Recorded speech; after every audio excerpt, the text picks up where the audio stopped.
Olá, amigo do canal, aqui é o urologista Heleno Paes e hoje eu estou trazendo as novidades do segundo dia do Congresso Paulista de Urologia que está acontecendo aqui em São Paulo. Tá muito frio aqui, gente, vocês não têm noção. E o evento acontece lá no World Trade Center, no centro de convenções, e tem muita novidade, muita coisa boa aí para a urologia, para a medicina do Brasil e do mundo. É um congresso que tem muita atualização, um pouquinho de novidade, muitos estandes, e eu tentei compilar um pouquinho do que foi visto ontem e trazer mastigadinho para vocês dentro do que é o interesse do espectador aqui do canal. Bom, o primeiro tema que eu vou falar, que foi assunto ontem abordado, é um assunto que me remete um pouquinho, porque eu sou um cirurgião de transplante de rim, né? Então, dentro das minhas atividades, eu também faço esse tipo de cirurgia e ontem houve uma plenária sobre esse assunto e eu separei aqui um vídeo que eu gravei, que eu achei bem interessante. É uma coisa ainda muito recente, muito ainda pouco aprofundada aqui no país, que é o transplante feito por cirurgia robótica. Eu vi a palestra do Dr. Rafael Coelho, que é uma sumidade aqui no país sobre a cirurgia robótica. E ele mostrou um transplante que ele fez, achei bem legal. Confira aqui no vídeo que eu vou colocar aqui para que vocês vejam como é moderno e tecnológico esse tipo de tratamento.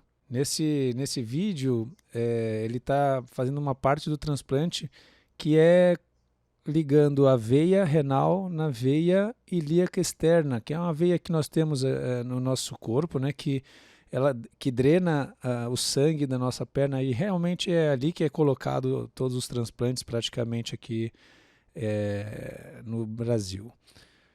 E aí, dentro do programa de transplante, foi falado uma coisa muito relevante e já muito atual no Brasil e no mundo todo, que é a seleção de doadores de rim.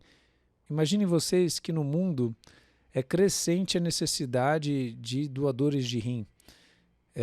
A velocidade que as pessoas entram na situação de insuficiência renal, ela é muito maior do que a capacidade atual de realizar transplantes. Então, a fila por esses órgãos para a pessoa sair da situação de hemodiálise é muito grande. Nesse sentido, é necessário que hajam mais rins ofertados para poder atender essa demanda crescente. Nesse sentido, se nós fôssemos usar somente aqueles rins muito bons, que são rins de pessoas jovens e sem doenças e saudáveis, que morreram por alguma fatalidade, um acidente, a oferta de rins transplantados seria muito pequena. Então, foi aceito e é aceito, né, atualmente, os rins de critérios expandidos. O que é isso, né? Rins de critérios expandidos. São aqueles rins que têm já algum fator de risco ou algum problema já detectado que faz com que ele não tenha a mesma vida útil daquele rim de uma pessoa mais saudável e mais jovem, né? Então, algumas pessoas que estão na fila do transplante, fazendo hemodiálise, elas podem optar, ou na verdade a equipe de transplante pode optar por colocar um rim desse de critério expandido e dessa forma dar uma chance para aquela pessoa sair da hemodiálise, que é uma situação muito triste e dramática, né? Então, aqui nesse slide que eu vou compartilhar com vocês, fala sobre alguns critérios, né, que fazem parte do doador de critério expandido, né? Dentro desses critérios também tem o tempo de isquemia fria prolongado. O que é isso? Então, é aquele rim que foi captado de uma pessoa que faleceu, mas por algum motivo ela está condicionada no gelo, né, que é a rotina, mas demorou muito tempo até esse órgão chegar para a pessoa de destino, e quanto maior o tempo de isquemia fria, quer dizer, quanto maior o tempo que esse órgão fica condicionado no gelo, pior é o resultado desse transplante, da sobrevida desse enxerto. Então, esse novo slide que eu estou compartilhando com vocês, observem isso aqui, ó. Esse gráfico é muito interessante, que é a linha azul, né? Que está aqui na setinha. Opa! São os candidatos, as pessoas que estão esperando o rim.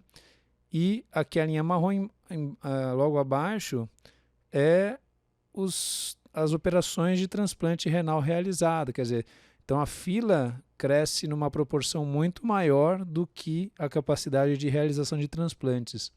Vou passar agora para o segundo assunto, que é sobre uma outra doença totalmente diferente, também tratada pelo urologista, que é a hiperplasia prostática benigna, HPB. São aquelas próstatas grandes que dificultam os homens de urinar.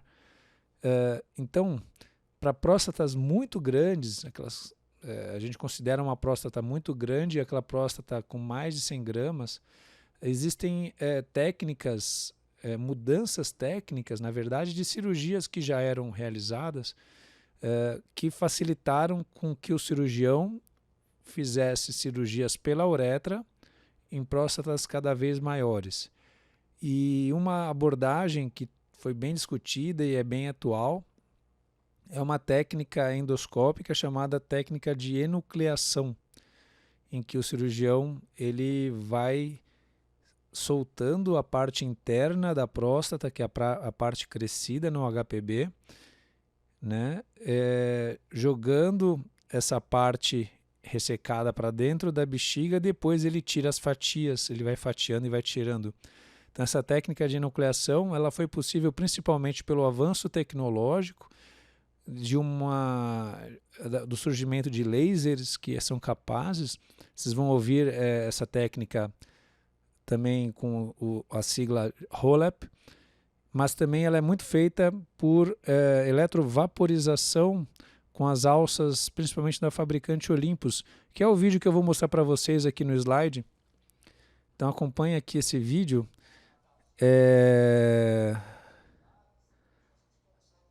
Deixa eu só minimizar aqui.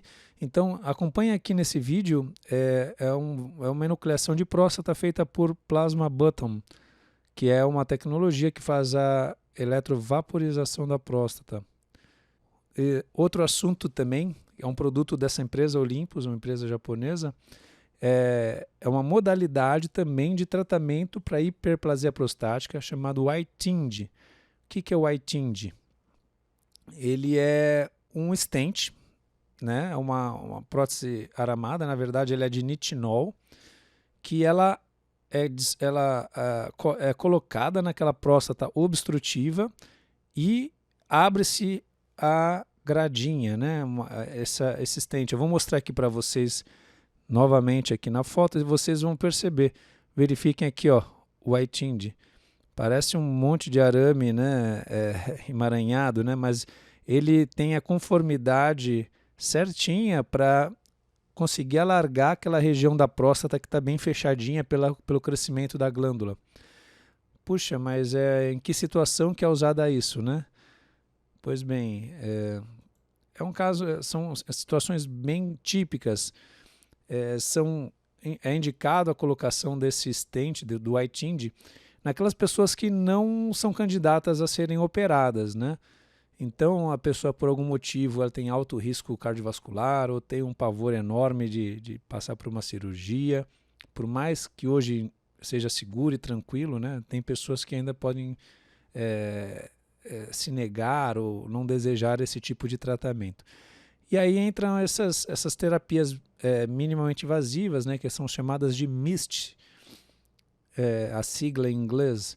Então, o YTIND, ele está indicado para as pessoas, principalmente, que não querem ou não podem usar as medicações orais para HPB, que podem melhorar os sintomas, ou para aquelas pessoas que estão usando os remédios, mas só que têm efeitos colaterais e não conseguem continuar o uso.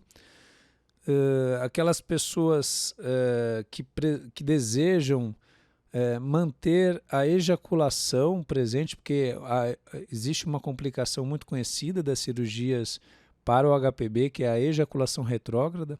Então, por algum motivo, ele faz questão de ter a ejaculação anterógrada, que é quando a ejaculação sai pela uretra, né? Ou pessoas que querem evitar um período mais longo de recuperação de um tratamento cirúrgico, né? Que nem é tão longo, né? Hoje em dia é 30 dias de recuperação e é uma recuperação bem tranquila, que a pessoa tem que se hidratar bem, beber bastante líquido e evitar esforços físicos. Não. Mas enfim, existem candidatos para esse tipo de tratamento. Eu vou passar um slide aqui para vocês, que ele explica.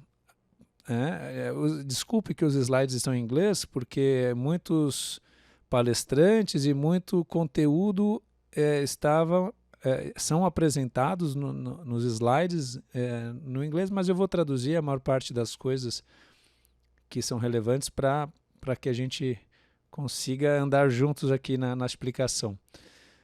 Quem que não pode usar o iTind, né? Então isso é interessante.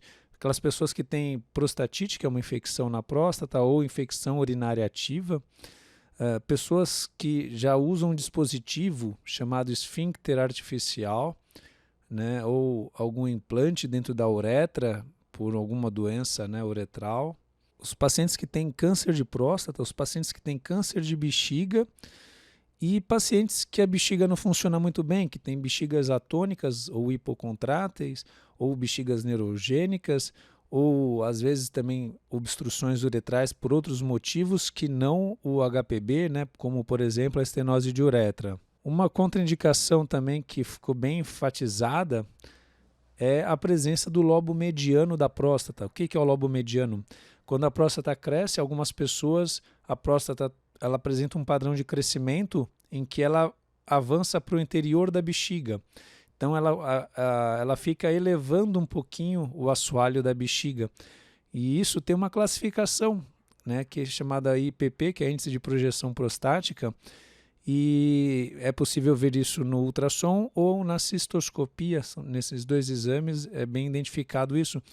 Então, nesse slide aqui que o palestrante mostrou, ele colocou aqui que pessoas com IPP até 5 milímetros, né, que nem aqui nesse ultrassom, são candidatos ao iTind, e pessoas com IPP grau 2 ou 3, né, são aquelas pessoas que têm uma projeção maior de 5 milímetros, já não seriam candidatos a esse tratamento. Como é que é feito o iTind, né? Como é que é implantado? Então, não é necessário anestesia, RAC ou anestesia geral. O procedimento é feito com uma sedação leve. Então, a pessoa dorme um pouquinho e o urologista com um cistoscópio, ele introduz lá o stent, o iTind, dispara ele e retira o cistoscópio. E enfim, o procedimento descrito que dura em torno de 5 minutos. Então, agora já pulando um pouquinho para o terceiro assunto, houve também um momento, né, na plenária ontem em que foram expostas situações assim hipotéticas para o futuro, coisas que algumas pessoas, alguns pesquisadores já estão fazendo ao redor do mundo, ainda de forma muito empírica, mas que talvez sejam realidades aí no futuro próximo. E o primeiro que eu vou mostrar aqui foi apresentado por um médico chinês que enviou um vídeo gravando especial para o congresso, em que ele fez uma endoscopia, quer dizer, ele entrou com uma câmera numa estrutura que realmente é impressionante, que é muito difícil acessá-la por uma câmera, que é a vesícula seminal. Vesícula seminal é onde fica guardado o esperma, né, que vai ser ejaculado durante uma relação sexual ou durante uma masturbação, enfim. Então, o acesso à vesícula seminal é feito pelo ducto ejaculatório da próstata, que é uma estrutura muito fininha. E o que ele fez? Ele tinha um paciente que tinha uma infecção na próstata, difícil solução, já tinha tratado com diversos antibióticos, e ele fez esse exame, né, de vesiculoscopia, uma coisa bem difícil. E aí, para desobstruir ali os ductos ejaculatórios, como talvez ele acreditasse que isso fosse um fator de risco para a dificuldade de tratar esse paciente. E aproveitando isso ainda, ele injetou antibiótico direto no trato reprodutor ali, nos ductos ejaculatórios e nas vesículas seminais. Acompanhe esse vídeo aí para vocês verem. Ali o que aconteceu? Primeiro ele fez uma abertura na saída do ducto ejaculatório na próstata, um buraquinho bem fininho, para que permitisse a passagem da câmera, e depois ele entrou e injetou o antibiótico, no caso uma solução de gentamicina, dentro da via reprodutora. Muito curioso e, enfim, não sei se isso talvez um dia chegue aqui ou seja difundido pelo mundo. Outra coisa, isso já não é tão difícil, que foi apresentado, mas é uma coisa bem legal. Um urologista de Presidente Prudente que mostrou uma técnica que, na verdade, já é usada para casos de tumores de mama, em que é chamado agulhamento. Como é que funciona isso? Imagine que você tem um tumor num lugar dentro do rim, no caso ele usou o rim, mas por que ele é usado no câncer de mama? Porque às vezes tem tumores muito pequenos em que o cirurgião ele vai precisar tirar somente o tumor, só que o tumor, na verdade, olhando externamente, ele fica invisível, né? Você não tem como saber que parte do órgão que está aquele tumor. O tumor foi detectado com técnicas de imagem que localizaram o tumor. Então, se você não tem um método de imagem durante a cirurgia, você não teria como localizar precisamente aquele tumor. Então, você teria que fatalmente tirar o órgão todo. Então, em algumas situações que você não quer tirar o órgão todo, você quer preservar o órgão, você tem que identificar bem ele para poder ir exatamente nele, né? Então, no caso do tumor de rim, quando ele é endofítico, ou seja, ele é totalmente dentro do rim, e o cirurgião, ele tem um ultrassom intraoperatório, que ele vai localizar onde está o tumor para poder entrar precisamente nele. Lembrando que o ultrassom intraoperatório não é um equipamento muito disponível na maioria dos hospitais no Brasil. Ou você faz o que o doutor fez. O que ele fez? Ele, por ajuda da tomografia, vou mostrar aqui nesse slide para vocês, ele coloca a agulha, né, a agulha própria, que vai enganchar bem na região do tumor. E aí, leva esse paciente para a cirurgia.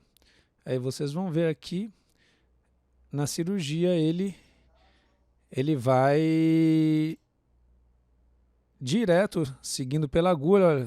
Observem aqui a agulha, já abrindo o rim, esse aqui é o rim, né, em busca do tumor que está localizado por essa agulha. Praticamente retirando o tumor, né, do interior do rim. Muito impressionante. Imagine que se não tivesse a agulha localizando, onde que ele iria abrir esse rim, né? Ele não estaria visível. Muito bem. Então, agora, saindo um pouquinho dessas imagens estranhas e às vezes nojentas, desculpem talvez aí pelas imagens mais fortes de cirurgias, mas vamos agora deixar o ambiente um pouquinho mais leve, vamos falar de remédios, vamos falar de testosterona.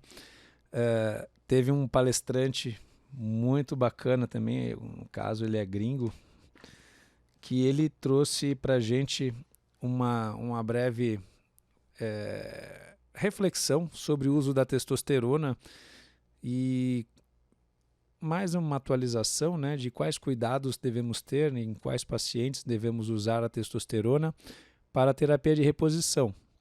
Então, lembrando, terapia de reposição é aquela terapia feita naquelas pessoas que têm baixa testosterona e têm sintomas, né, da sua falta e estão sofrendo problemas por causa disso.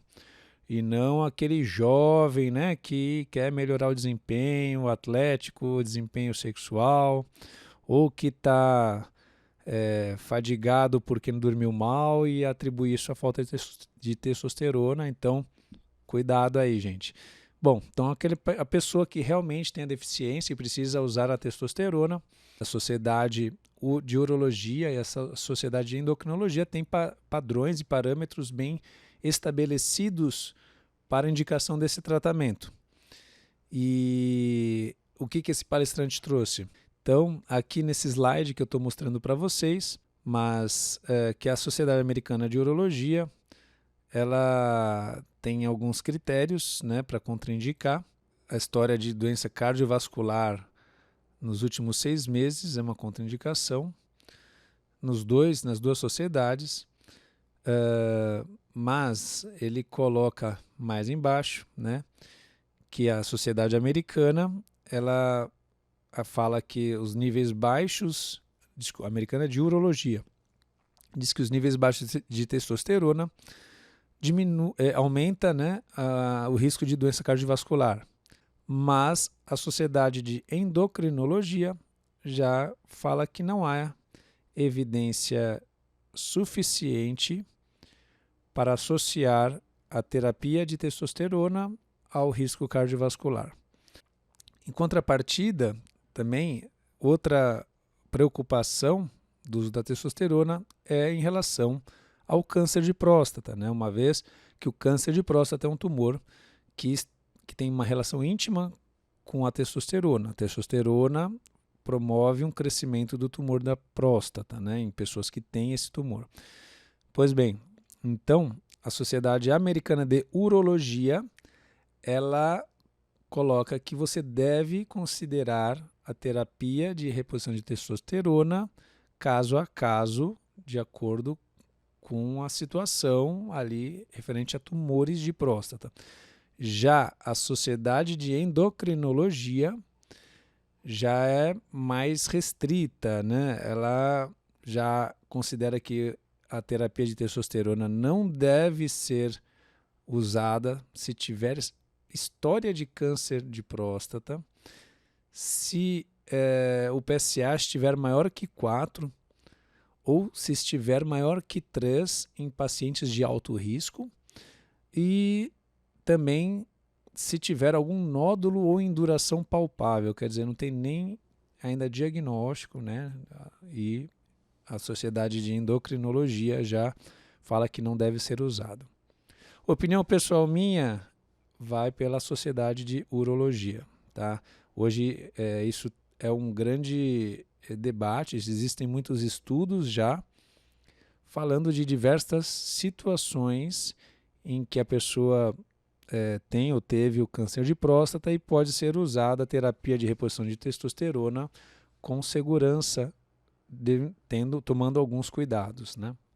Então, assim, acho que esse slide agora ele define bem o passo a passo, o checklist, né, que o médico tem que fazer junto ao paciente para ver se está indicado, se está correta o uso da terapia de reposição de testosterona. Então, o checklist envolve o custo. Então, o urologista tem que analisar junto ao paciente a relação de qual método, qual via de administração e se aquela pessoa conseguirá arcar com o custo do tratamento. É importante, né, que tenha uma dosagem de hematócrito, que é uma complicação bem conhecida da reposição de testosterona, a elevação do hematócrito, que poderia levar a fenômenos tromboembólicos. Também teria que ter bem estabelecidos os níveis de PSA.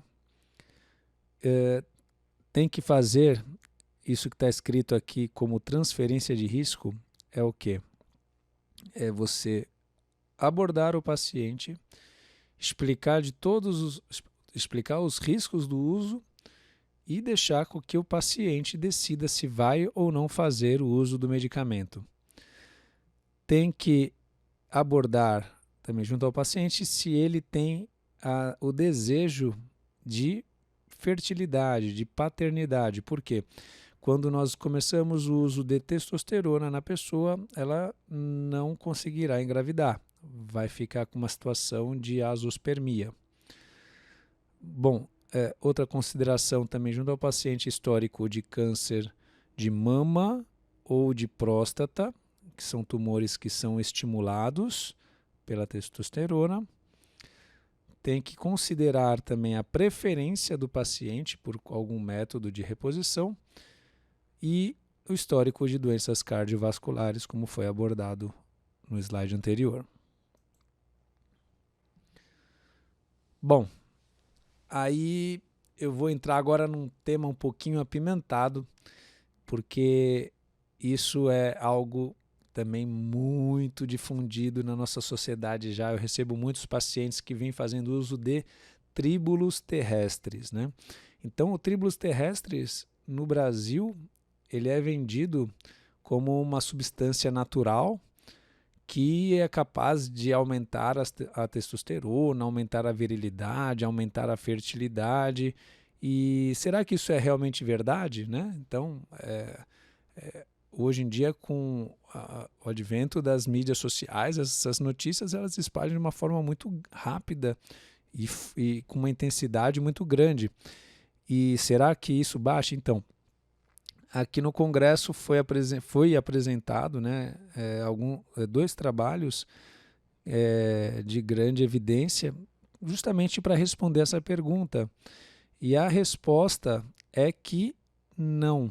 Nos estudos onde foram comparados pessoas que usavam tríbulos terrestres e placebo, não houve aumento significativo dos níveis de testosterona e também não houve aumentos, não houve melhorias, né, diferença no questionário de função sexual, quer dizer, não houve melhora do tríbulos terrestre em relação ao placebo na melhora do desempenho sexual. Então, convém dizer que, provavelmente, essa melhora relatada pelos pacientes que usam tríbulos terrestres tem um fator psicogênico muito forte envolvido, né? Então, o fato da pessoa estar tomando o medicamento agrega a ele maior confiança e ele se sente melhor e muito provavelmente por isso ele vai bem também.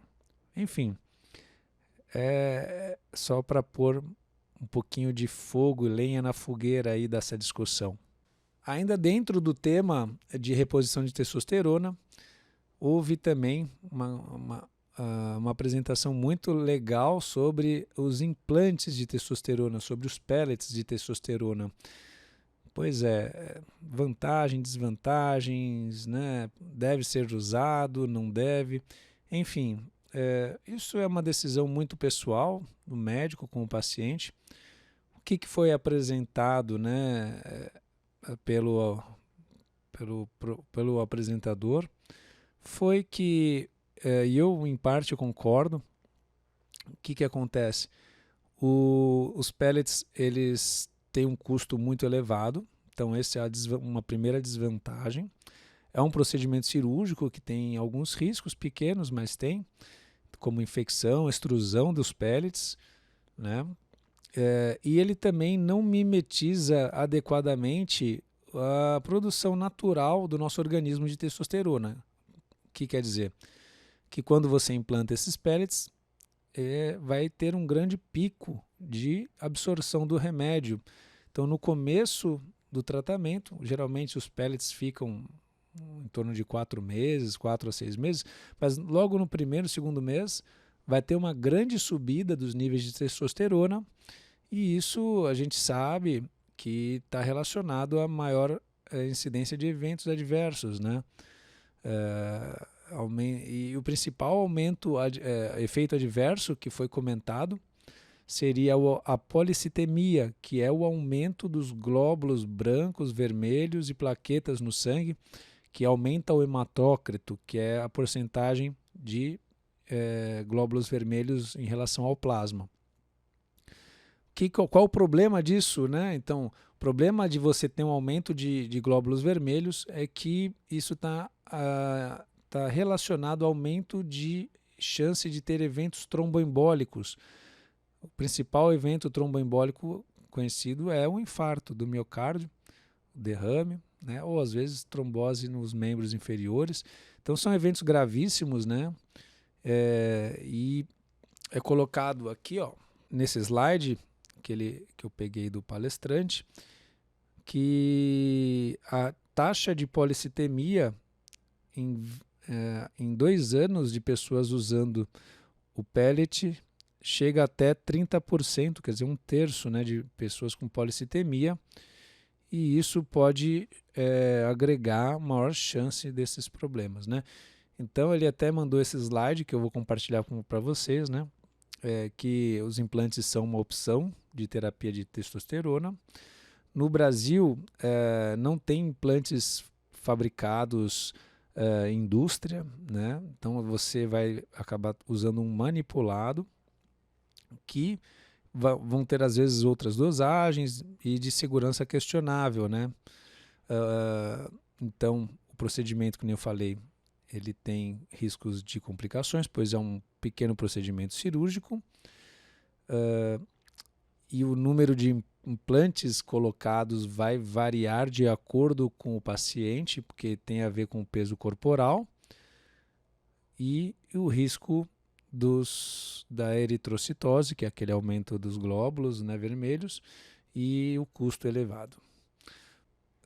Esse próximo tópico ele foi apresentado por um palestrante internacional também, de Chicago, que ele trouxe as informações referentes à Covid-19 e os efeitos na saúde sexual e na fertilidade masculina, né? Resumindo aí, né, ele trouxe para a gente que realmente a infecção pelo SARS-CoV-2 tem impacto negativo na saúde reprodutiva do homem. Então, foi encontrado o vírus nos testículos, no tecido prostático, nos tecidos penianos. Foi constatado que há uma diminuição da espermatogênese, quer dizer, a produção dos espermatozoides, mas felizmente isso ocorreu de uma forma temporária, com os homens restabelecendo os níveis normais, né, de produção de espermatozoides dentro de 3 meses. Foi também, nesse estudo, considerado a infecção por Covid como um fator de risco para a disfunção erétil, isso baseado em estudos populacionais, que, claro, que podem ter vieses, né, mas foi colocado que foi apresentado uma maior chance do problema em homens que tiveram Covid, e também algum efeito na função testicular, que supondo que poderia levar a um hipogonadismo, que é a diminuição da produção da testosterona. E o último tema que eu vou abordar aqui é uma coisa também muito interessante e uma coisa atual, que seria o efeito da cirurgia, da reparação da varicocele na produção de testosterona. Então, operar varicocele, né, nos homens que têm a varicocele. Aliás, o que é varicocele, né? Varicocele são veias dilatadas nos homens, ali na região do escroto, né? Então tem alguns homens que têm veias grossas, tortuosas, dilatadas, como se fossem varizes nas pernas, né? Mas só que é na região do saco. E que essa condição, em alguns homens, está relacionada à infertilidade.